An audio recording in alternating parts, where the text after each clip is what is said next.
Olá, seja bem-vindo a mais um vídeo aqui do meu canal. Senhores, hoje eu vou apresentar um vídeo em um formato diferente. Vou apresentar uma partida de xadrez que eu joguei. Eu fiz a gravação em tempo real, mas o áudio ficou muito ruim, então eu estou regravando e falando dos meus movimentos dessa partida e também trocando uma ideia com vocês. Quero deixar bem claro que eu não sou um grande jogador de xadrez, eu sou um entusiasta, eu sou um amador. E, e vamos aí embarcar nessa nossa jornada dentro dessa partida.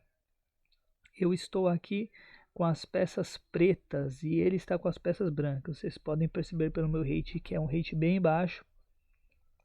Mas aqui acredito que eu joguei, já comecei o início da partida bem melhor. Os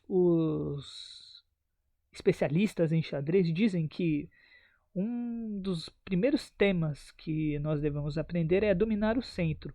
E vocês podem perceber aqui que eu já comecei procurando dominar o centro a partir desses peões aqui localizados em D e C, né? Ele começou, por exemplo, pelos flancos ali, com o peão localizado ali na coluna G, que agora, nesse exato momento, está em G5, e ele posicionou o peão também da coluna G em G2, no caso, né? Aqui acabei de demonstrar, provavelmente eu estava falando que a minha ideia era dominar o centro também. Ele continua um avanço na querendo ir pelo flanco do rei, que é essa, e eu tô defendendo aqui minha posição. Acabei de posicionar meu peão de F em F6. E estou demonstrando aqui que eu tô procurando já defender com o meu cavalo aqui em D7. Acabei de demonstrar que a torre dele agora está sendo atacada, mas ele acabou de defender com o bispo em B2. Aí aqui eu estou procurando uma jogada que eu possa defender esse meu centro, porque agora esse bispo de B2 ele está, no caso, fazendo um ataque frontal aqui no peão de F6, bem como o peão dele de G5 também está fazendo esse ataque. Agora acabei de defender o peão de D5 com o próprio peão de C6, né? No caso, você pode perceber aqui que o cavalo de B8 está fazendo essa proteção. Então a minha ideia, no primeiro momento, é estar lutando por esse centro, né? Ele está fazendo essa disputa pelo centro a partir dos dois bispos que estão bem ativos em suas respectivas diagonais. Entretanto, a gente consegue observar um ponto bem fraco e bem débil na estrutura dele, porque você pode perceber que os meus peões de casas negras eles estão mais avançados, né? E os peões dele, principalmente os centrais, eles estão totalmente recuados. Então, isso ao longo do jogo, a gente vai ver que provavelmente poderá trazer alguns problemas para ele, né?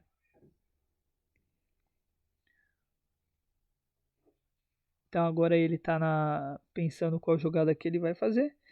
Ele acabou de jogar o peão dele novamente, veio pelos flancos, né? É algo aquilo que os enxadristas profissionais dizem que não se deve fazer, né? E diz que o arroz com feijão domina o centro, luta pelo centro, que esse é o primeiro passo a se fazer. Depois que você tem o centro dominado, daí você pode pensar em atacar pelos flancos.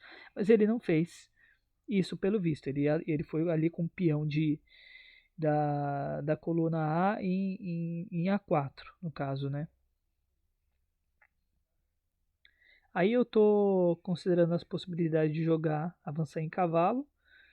Provavelmente o cavalo de D7, estou querendo movimentar ele para liberar o peão de esse peão que está em vermelho de C8. Estava pensando em avançar com o peão de E, porém antes eu vou precisar resolver o problema de defender o peão de F6 no caso, né?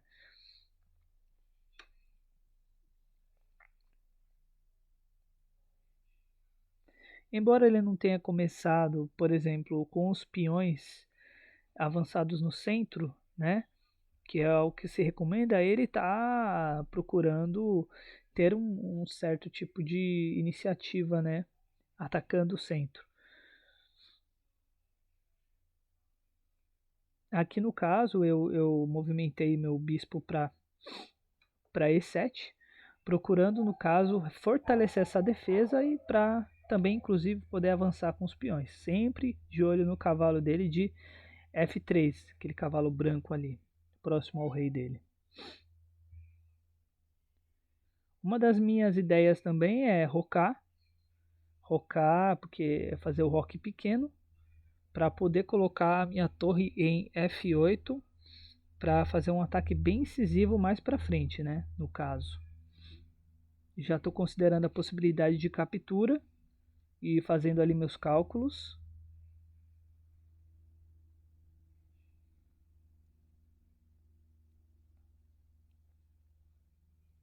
Uma das possibilidades também é avançar o peão de E para E4, procurando tocar o cavalo dele. Foi isso que eu acabei de fazer ali no jogo, tocar o cavalo dele. Já observei que o bispo dele está numa diagonal que está mais para frente, pode ser perigosa para minha torre, então eu já observei esse fato. Ele movimentou o cavalo dele para D4. Entretanto, minha estrutura de peões ela está bem sólida, principalmente na Casa Branca. E agora, provavelmente, eu estou com a ideia de movimentar o cavalo para abrir espaço e liberar espaço para o meu bispo de Casas Brancas. Ali eu já estou colocando ali com as setinhas o cavalo para fazer esse tipo de movimento. Veja bem, pessoal, quando a gente fala de desenvolvimento pessoal, e aí é uma das coisas que eu venho falando nos meus vídeos, é isso, cara. Não é você falar, pô, você pega o cara lá, o cara ganha um. Só que eu vejo muito de alguns tipos de atividade que você pode ter um tipo de lazer e ao mesmo tempo você pode se desenvolver, cara. Você vive, entende? E o xadrez ele é extraordinário por causa disso. O xadrez, para vocês terem uma noção, um determinado período da minha vida, ele me ajudou. Ele foi minha preparação para o conhecimento da área de matemática num concurso que eu tive. E eu tive uma melhoria absurda na parte de cálculo e olha, não era novo não. Já estava com a casa, já estava com meus 30 anos de idade. Então ele é muito bom. Bem, voltando aqui ao jogo, aqui eu já centralizei o cavalo. O cavalo aqui em C5, pode perceber que ele começa a ficar bem incômodo quando o cavalo começa a chegar ali nessas casas centrais, porque ele tem muitas opções. E a possibilidade dele fazer um garfo. O garfo no xadrez é quando você consegue atacar duas peças ao mesmo tempo, basicamente, né? No caso do cavalo, às vezes ele consegue até três, né, de tão versátil que ele é. Então agora nós estamos ali na vez dele. Então vamos ver o que ele faz ali, né?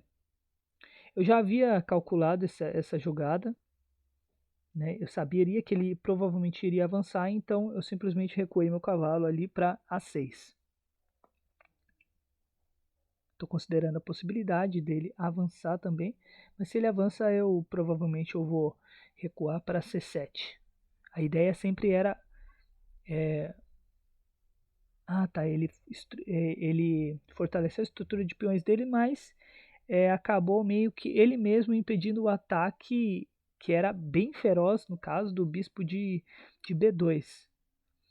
Então, isso de certo modo é até bom para mim, porque deixa a gente um pouco mais aliviado. Agora, a possibilidade que eu tenho, e foi o que eu acabei de fazer, é realmente acabar com essa estrutura, esse ataque pelos flancos dele, pelo flanco do rei dele, né? E por mais que a torre dele de H1 fique liberada, mas ela isolada não faz muita coisa. Então não vejo muito problema da torre dele estar liberada, entendeu? O problema é se a torre dele ainda tem um suporte de outra peça. Eu acabei de demonstrar que meus bispos eles estão eles estão com casas livres e par de bispos é uma coisa que é extremamente perigosa no xadrez. Vocês depois, se vocês tiverem interesse para buscar alguns canais e tal, isso aqui não é um canal referência de xadrez, é um momento de bate-papo que a gente pode dividir esse tempo juntos, né? Depois, se vocês quiserem dar uma olhada na minha playlist, tem uns vídeos bem que eu tive até um certo trabalho de fazer. Só que aí não tive muitas visualizações, né? Enfim, coisas de criador de conteúdo, né? E criador de conteúdo a nível hobby mesmo, né? Bem, ó, olha só. Agora é a jogada deles, né? Jogada dele, no caso. É um indiano, tô jogando com um indiano. Ele tá pensando na jogada dele. Olha, mais uma vez ele continua com esse tipo de estratégia, que é a estratégia o quê? De querer avançar pelos flancos com uma peça só. Como se esse peão, sendo apoiado pela torre, pudesse fazer alguma coisa. Até pode. Talvez se fosse um jogador com rate maior, eu poderia ficar até um pouco... Eu acabei de fazer o rock pequeno. Mesmo se ele avançar o peão dele de H5, eu simplesmente avanço meu peão aqui em G6 e tá tudo certo. Agora meu rei não está tão protegido assim, mas está mais protegido que o rei dele, né? E agora a minha ideia mais para frente é colocar a dama de D8 em F6 para fazer um ataque bem feroz ali. Eu acabei de demonstrar por essas casas vermelhas que o cavalo dele não tem muito para onde ir, porque as casas onde ele pode avançar estão sendo defendidas pelos meus bispos ali essa estrutura, essa muralha de bispos nas casas brancas. O outro cavalo pode perceber que ele também está sendo defendido pelo meu bispo de casas brancas, então de certo modo não há um avanço que ele possa fazer, né? Tá bem defendido.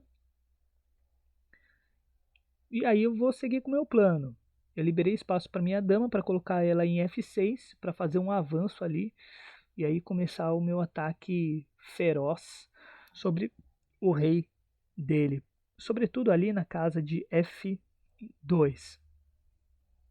Ele movimentou a dama dele procurando um ataque, mas novamente existe uma defesa dessa minha muralha de peões nas casas brancas.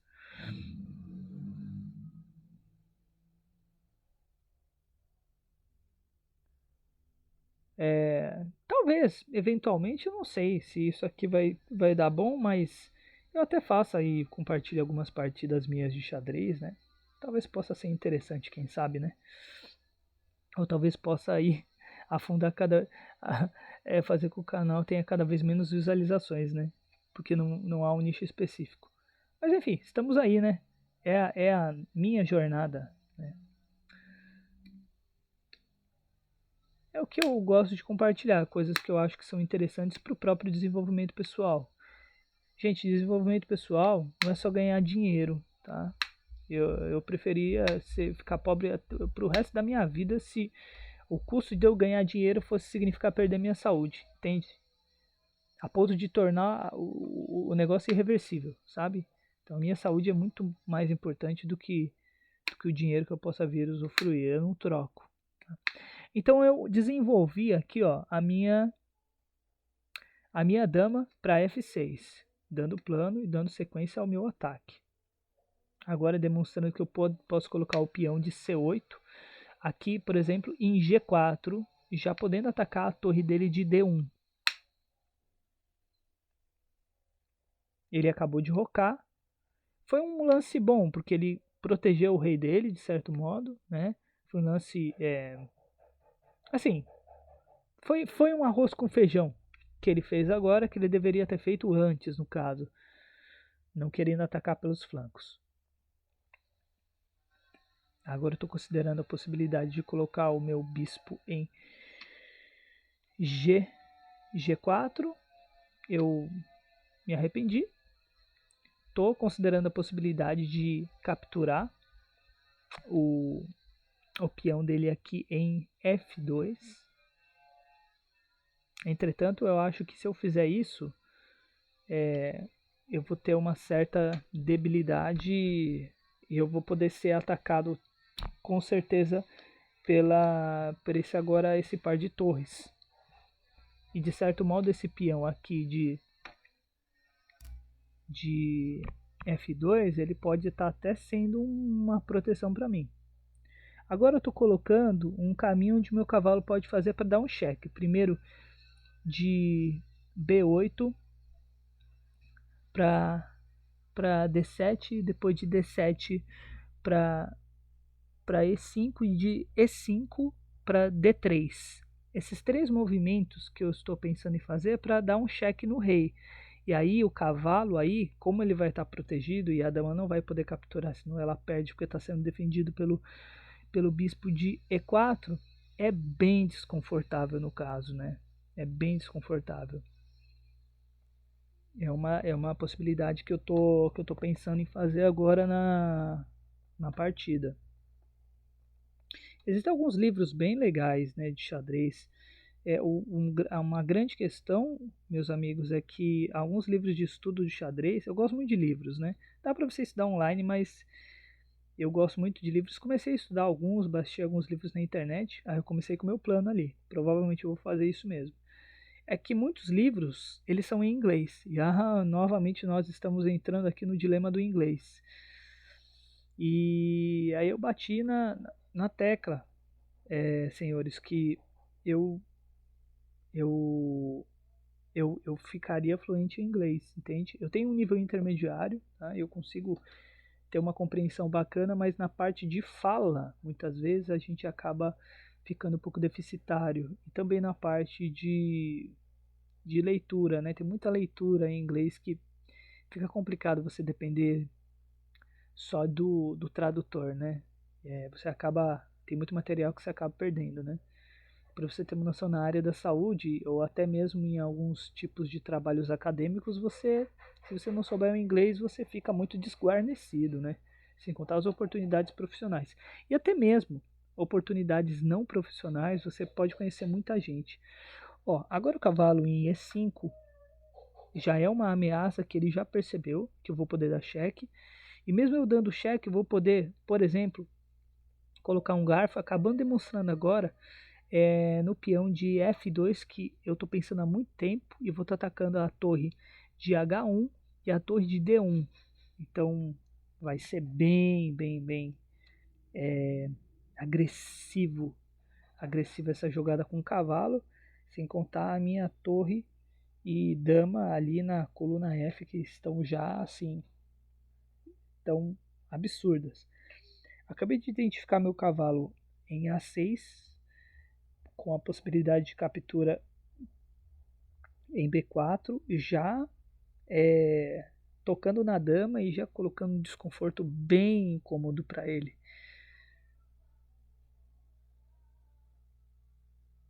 Foi o que eu fiz. Capturei o peão de B4, ameaçando a dama de C2. Então a situação dele tá bem chata, porque agora esse cavalo, ele tem uma opção de cheque, por exemplo, aqui, que eu acabei de demonstrar em A2, e aí tô incomodando muito a dama dele. Tem dois cavalos, podendo dar cheque em duas casas diferentes, tá bem incômodo para ele, bem incômodo.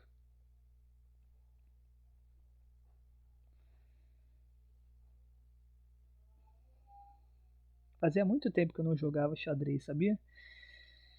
E a gente às vezes tem que, sei lá, aproveitar um pouco um dia de folga para fazer algo assim, né? Ter um lazer que vai te fazer bem, entende? Aí eu tô seguindo com o meu plano, né? Ele tá sendo apertado. Eu tenho no ah, no meu futuro tenho vontade de disputar um campeonato amador de xadrez assim, só por disputar, porque eu não tenho é, ainda um nível competitivo, nem no amador. Para vocês terem uma noção, aqui o meu rate é um rate muito rate ridículo, rate baixo, né? E para você chegar num nível amador, né? No xadrez, você precisa. Você precisa no rating feed ali de 1.200, 1.300 para começar, né? Não, vamos falar assim, não passar vergonha no caso no xadrez. Olha lá, eu já estou fazendo meus devidos cálculos.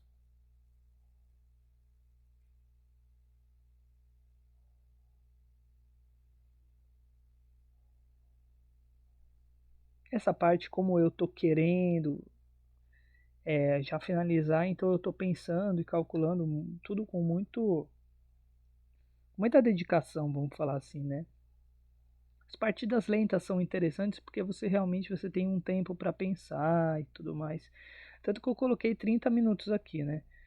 Ou seja, 30 minutos para eu pensar, mais os 30 minutos do meu oponente. Então, se ele pensar por todo esse período, enquanto ele pensa, eu posso estar pensando também. Aí, se levar tudo a ferro e fogo sem acréscimo, é 1 hora de partida de xadrez, né? Acabei de dar o cheque nele. Observem que a minha dama está sendo atacada pelo bispo dele. Isso eu já havia observado, mas como ele não pode capturar, porque ele tem que sair do cheque primeiro, né? Só que eu já estou de olho. A possibilidade que ele tem é capturar, e aí eu consigo capturar a dama dele tranquilamente, e aí eu já elimino essa ameaça do bispo dele sobre minha dama. Agora, estamos aqui no mate 1, né? Eu estou pensando muito bem se não tem nenhum tipo de questão, mas é realmente isso. Finalizamos, ganhamos essa partida. Espero que você tenha gostado desse vídeo um pouco diferente, né? Em que a gente troca essa ideia enquanto essa partida de xadrez ela rola. É isso aí, meus amigos. Espero que vocês tenham gostado desse vídeo e nós nos vemos no próximo vídeo. Falou, um abraço e fui!